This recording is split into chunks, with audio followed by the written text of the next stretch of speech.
பனிக்கரடிகள்லாம் வந்து ஸ்விம் பண்ணி அதை ஓட விட்டு யார் ஃபஸ்ட்டு வராங்க அப்படின்றதுக்கு அவார்ட்லாம் கொடுப்பாங்கன்னு நினச்சேன்.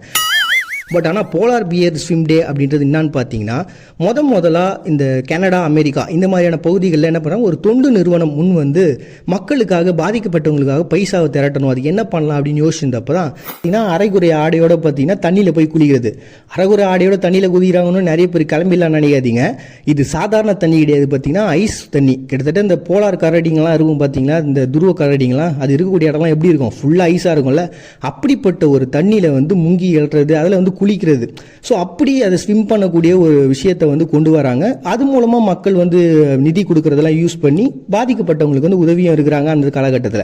அண்ட் அதுக்கப்புறம் பார்த்தீங்கன்னா இது பயங்கரமாக இருக்கே, சூப்பராக இருக்கே அப்படின்னு சொல்லிட்டு நிறைய பேர் என்ன பண்ணுறாங்கன்னா இது ஒரு பெரிய திருவிழாவாகவே, ஏன்னா இந்த பனிக்காலம் ஸ்டார்ட் ஆகுது இல்லையா, ஸோ அதை கொண்டாடுற விதமாகவும் at the same time new year வேற இல்லை, அதை செலிப்ரேட் பண்ணுன்றதுக்காக தான் இந்த ஒரு விஷயத்தை கொண்டு வராங்க. இதை யார் யாரெல்லாம் ஃபாலோ பண்ணுறாங்க